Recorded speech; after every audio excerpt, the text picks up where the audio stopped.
தம்பி சொன்னா ஹோமியோபதி வேண்டாம், அது வந்து க்யூர் பண்ணல அப்படிங்கிற மாதிரி இதை நம்பல. நாங்க வர வரதான் அவரே ஒரு சின்ன விஷயம் வந்தாலும் மேடம் கேளுதான் சொல்லுவேன்.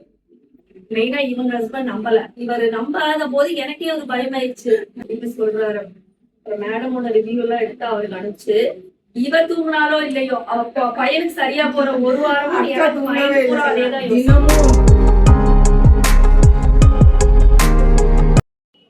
எங்களுக்கு உண்மையிலேயே மேடம் கண்டிப்பா எங்களுக்கு இனிமேல் தான் பிளான் சிஸ்டம் என்னன்னாலும் மேம் கிட்ட கன்சல்ட் பண்ணி நான் ஒரு டூல் தான் அவ்வளவா கண்டிப்பா அவ்வளோ ஃபியூச்சர் அதை கரெக்டா அந்த ஸ்கில்லோட நம்ம பர்சீவ் பண்ணிட்டா அதுக்கப்புறம் யாரா இருந்தாலும் கியூர் பண்ணணும். நீங்க படிச்சிட்டீங்க இல்ல என் ரெண்டாவது பொண்ணு கண்டிப்பா ஹோமியோபதி 100% ஆவா. முதல்ல நாங்க வந்து அலோபதி தான் போலாங்கிற பிளான். எப்ப மேடம்கிட்ட வந்தமோ அப்ப இருந்து ஹோமியோபதி. எங்க வீட்டுல எங்க அம்மா அப்பா கூட சொன்னாங்க, நீ இவ்வளவு ரிஸ்க் எடுத்து பண்றையே அப்ப ஏதோ கண்டிப்பா வராது. மேடம் வந்து எனக்கு காட் மாதிரி, காடை நம்பி அனுப்புறேன், கண்டிப்பா கியூர் பண்ணி தான் அனுப்புவாங்க. எனக்கு 100% நல்ல ரிசல்ட் கிடைச்சிருக்கு. எல்லாமே க்ளோஸ் ஆயிடுச்சு. இது நார்மலா சாப்பிடுறோம்.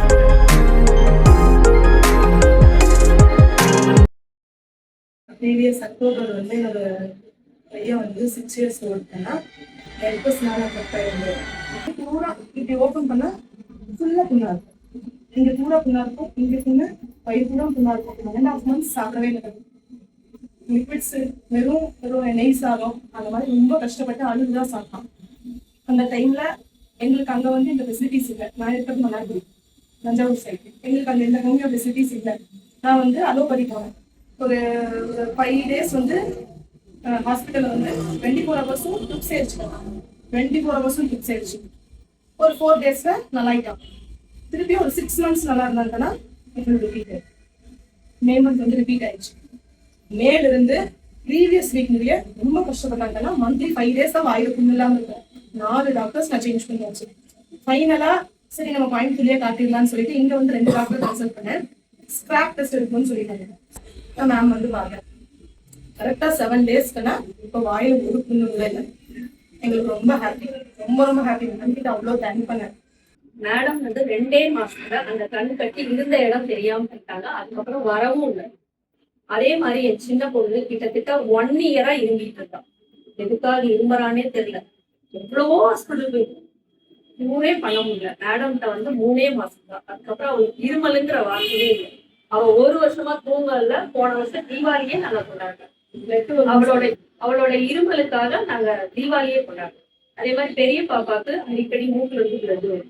அதுக்காக தான் மெயினா இவங்க கிட்ட வந்தேன். கிட்டத்தட்ட 7-8 years இருக்குமா. அப்ப அதுக்காக வந்தேன். அவங்க கிட்ட ட்ரீட்மெண்ட் பண்ணி இப்ப 8 years ஆச்சு. அதுக்கப்புறம் ஒரே ஒரு தடவை தான் வந்துச்சு. ஆனா அவளுக்கு 20 நாளைக்கு ஒரு தடவை வந்துட்டு பிளட் நார்மலா வராது, ரொம்ப வரும். இவங்க கிட்ட வந்துட்டு போய் ஒரே ஒரு தடவை தான்.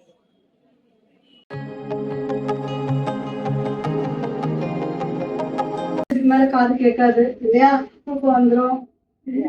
மேடம் நீங்க பேசினா எங்களுக்கு ஒரு நாள் பூரா பேசலாம். I'm very lucky with people. அது ஏன் தெரியாது. பேஷன்ஸ் ஆகட்டும், ஹஸ்பண்ட் ஆகட்டும், இல்ல ஸ்டாஃப் ஆகட்டும். Because of your character madam. கைண்ட்னஸ்னால கண்டிப்பா நம்ம கைண்ட்னஸா இருந்தாலும் நமக்கு அமைக்கிறவங்க கண்டிப்பா kindness. Thank you so much. But I am very lucky to always have right people around me, good people around me. நான் எப்பவுமே கர்மான என்னன்னு சொல்லுவேன்னா, right person at the right time with the right words, your life will change. அந்த மாதிரி ஒரு பர்சனை நீங்க meet பண்ணீங்கன்னா அது வந்து நீங்க வந்து ரொம்ப கொடுத்து வச்சவங்க. அந்த பர்சனாவே நீங்க இருந்தீங்கன்னா you are almost above him. கண்டிப்பா நீங்க 10 பேருமே ரைட் பர்சனை இன்னைக்கு மீட் பண்ணிருக்கீங்க. உங்களுக்கு கண்டிப்பா எல்லாமே இனிமே நல்லா தான் நடக்கும்.